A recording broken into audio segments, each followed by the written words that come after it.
কালকে দুপুরের জন্য কি কি রান্না করেছিলাম তো আজকে আপনাদের সেটাই দেখাবো। আসসালামু আলাইকুম, সবাই কেমন আছেন? আশা করি সবাই ভালো আছেন। এই তো এখানে দেখতে পাচ্ছেন আমি আগে সবজিগুলো কেটে বেছে নিচ্ছি যাতে রান্নাটা তাড়াতাড়ি হয়ে যায়।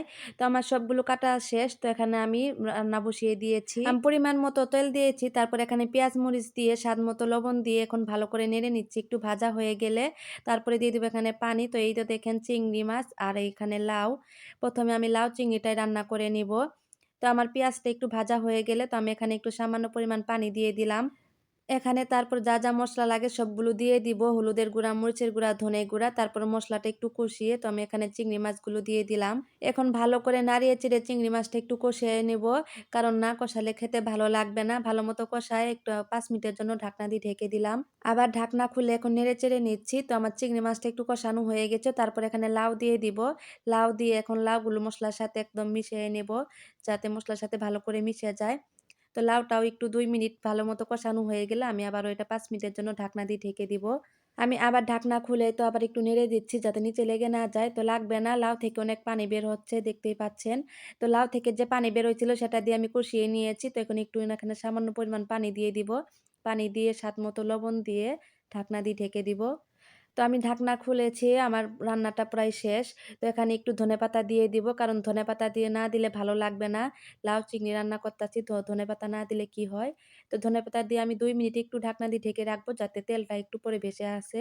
এই তো আমার লাউ চিংড়ি রান্না শেষ, দেখতেন দেখতেই লোভনীয় লাগছে। তো আমি এটা এখন একটু নেড়ে চেড়ে তো একটা পাতিলে বেড়ে নিব। তো আমরা রান্না বান্না শেষে তো পাতিলে করে বেড়ে নিয়ে তারপরে ঘরে যাই। তো সাইডে একটু মুছে নিয়ে নিলাম। তো এই তো আমার লাউ চিংড়ি রান্না শেষ। তো এখন আমি ভাজি বসিয়ে দিব, সিম আলু ভাজি।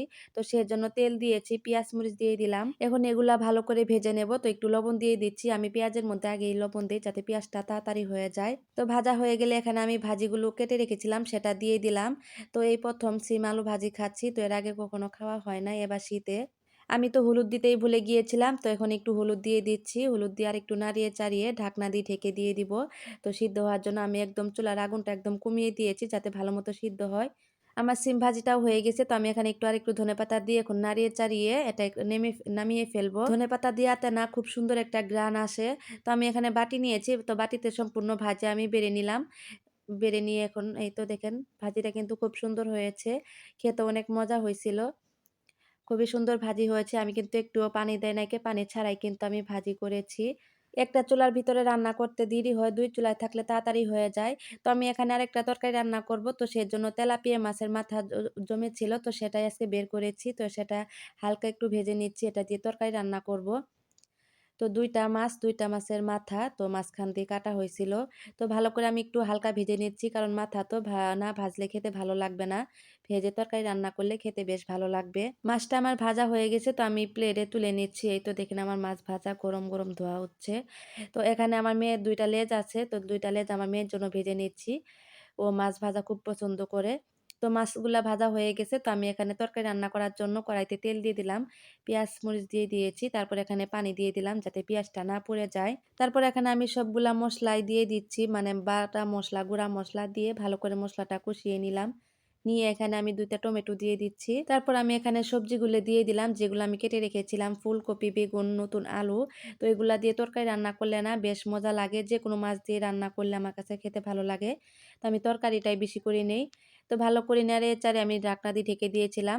তো একটু পানি দিয়ে দিচ্ছি যাতে কষানোর জন্য, ভালো মতো কষিয়ে নিচ্ছি আগে। কষানো হয়ে গেলে আমি এখানে পরিমাণ মতো পানি দিয়ে দিলাম। দিয়ে এখন মাছের মাথাগুলো দিয়ে দিচ্ছি উপর দিয়ে। তো অনেকগুলা তরকারি মাছ, মাত্র ৪ টা। তো আমরা তরকারি বেশি করে খাই। আমার কাছে তরকারি বেশি ভালো লাগে, শীতের সবজি আরো। তো এখন আমি ঢাকনা দিয়ে ঢেকে দিব। একটু লবণটা চেক করে নিচ্ছি যে লবণ ঠিক আছে কিনা।